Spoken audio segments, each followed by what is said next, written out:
Violet po. Katliya po lahat ito. Saan po kayo ma'am namimili ng mga collection na ganyan ma'am? Gusto ko rin magkaroon ng paminta na halaman. Sa harap ng kanilang kabana kapromli, ito mayroon siyang mga design na white stones. Ang ganda ng bromeliad. Binibinta niyo po ba ma'am yung bromeliad na ito ma'am?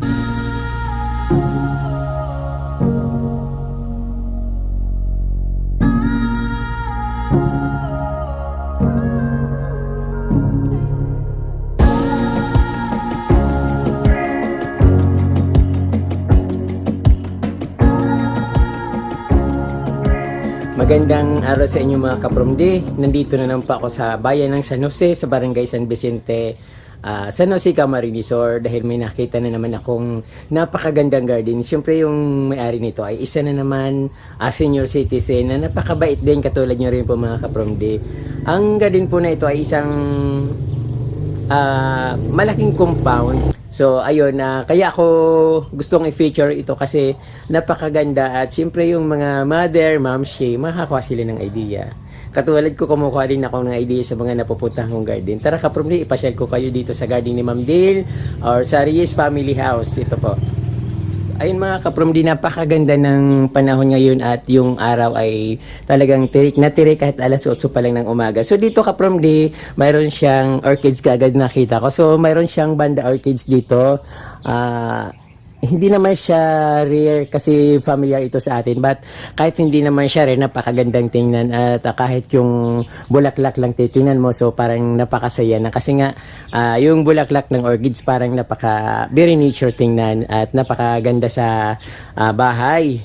At ito kapromdi, mayroon siyang napakagandang kabana dito, so dyan nga ako pumunta kanina nung pagpasok ko. Ayun. So sa sa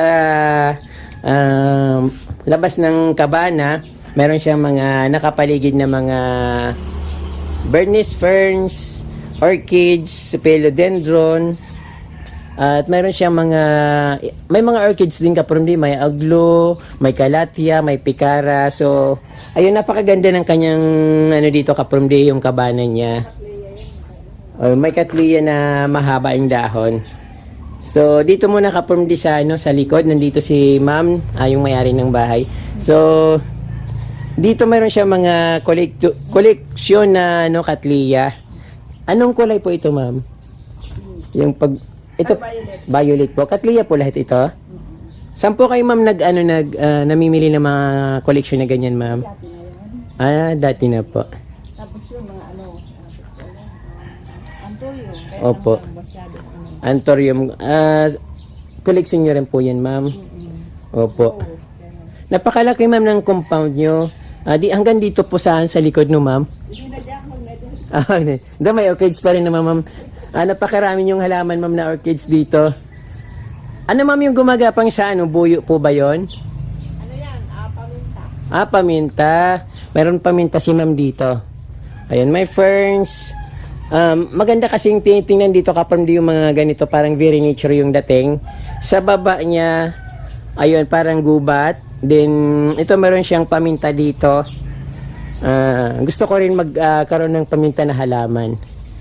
Dito muna tayo sa tabi-tabi. Marami pala siyang kapromdi, bromeliads na kulay pula, kulay green, mga turmeric, Hawaiian tea plant, star apple. Ayun. Ang ganda naman. Parang very nature, very province yung kanyang location.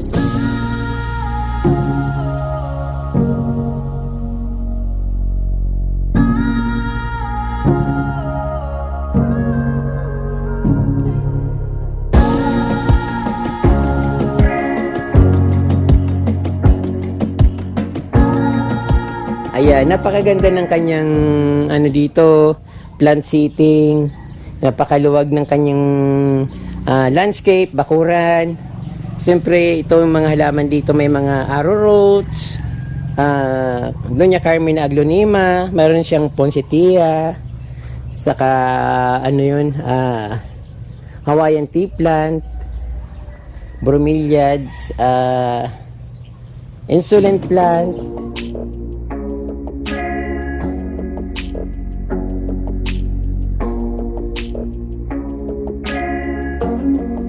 tayo kapag di sa harap ng bahay ni ma'am. Mayroon siyang mga ano dito, collection ng snake plants saka napakaraming orchids. I think ito yung native orchids. Pero iba parang maganda yung pagkaano niya. Humahaba siya, tapos iba yung dahon niya. Siguro pag namulaklak ito ay punong-puno. Tapos meron din siyang mini grotto dito sa kanyang harapan ng kanyang bahay. Yung pinaka ano niya, pinaka front yard. Ayun, maganda siguro kung mayroon siyang ano, umaandar yung tubig.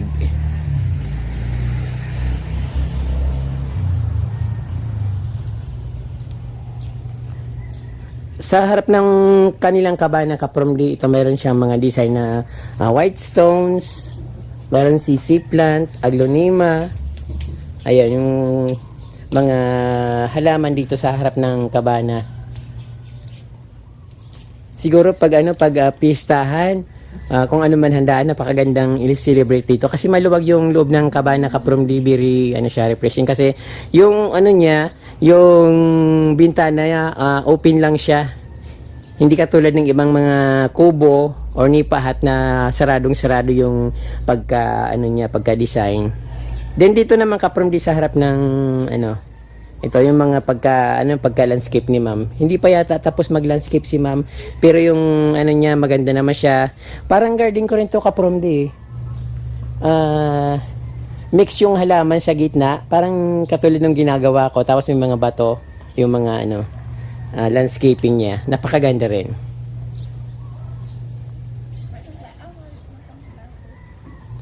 Then another dito sa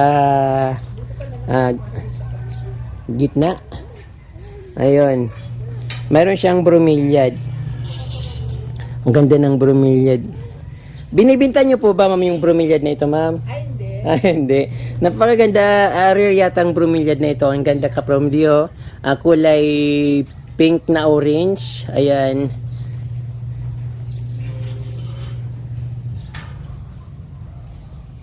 Napapansin ko yung mga plants niya dito. Maraming bromeliads, picara, mga orchids, pandakaki plants.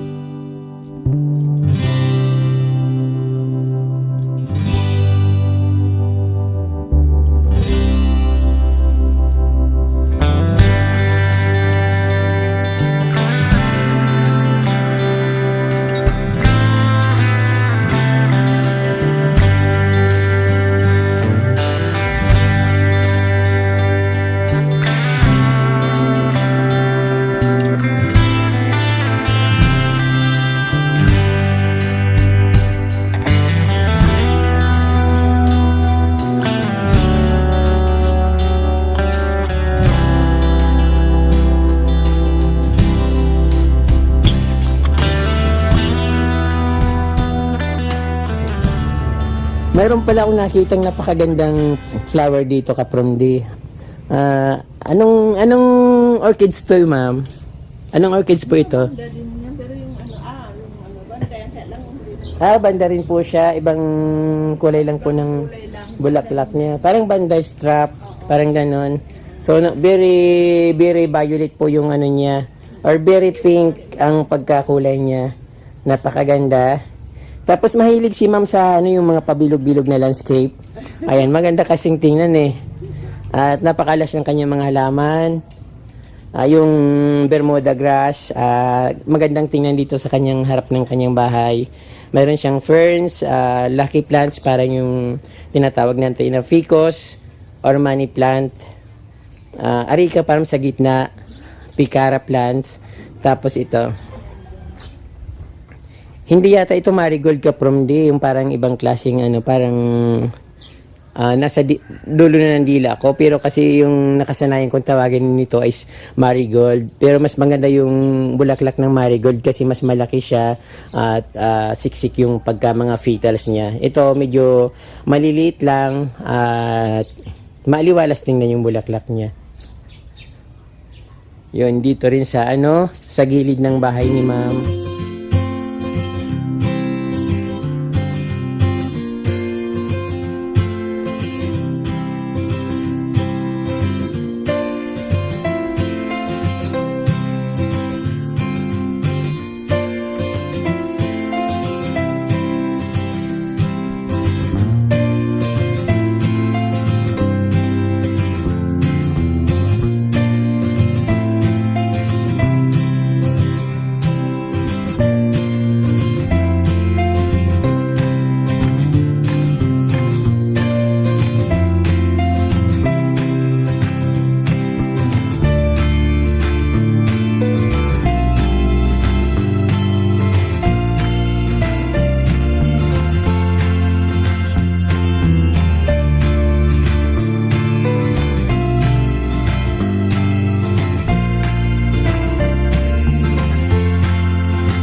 Ayan ang garden dito ni ma'am. Napakagandang tingnan, napakaaliwalas kasi napakalaki ng kanyang front yard. So yung backyard niya kaprom di yung parang medyo gubat, mga kawayan. Pero magandang tingnan kasi malinis at very nature ang dating niya.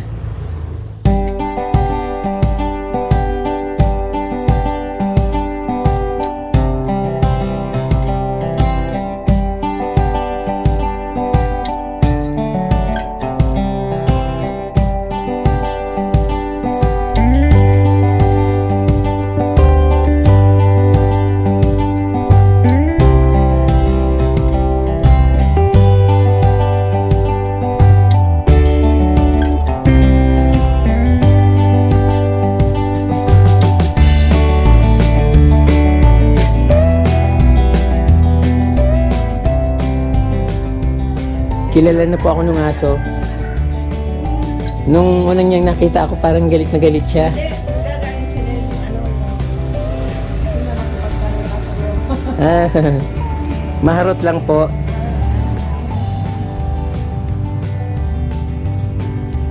So, ayun ang kabana ni ma'am. Papasok tayo sa kabana.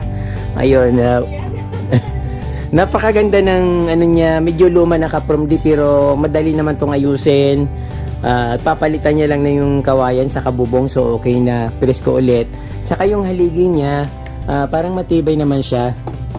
Ayun. Matibay naman yung haligi niya. Talagang yung ano lang may-maintain dapat. Pero hindi pa naman sira, yung bubong lang yung medyo nabubutas na. Ayun. So, ayun kaprom, di napaka-aliwalas. Mayroon siyang dito sa loob, gumagapang na sa loob yung golden putus plant.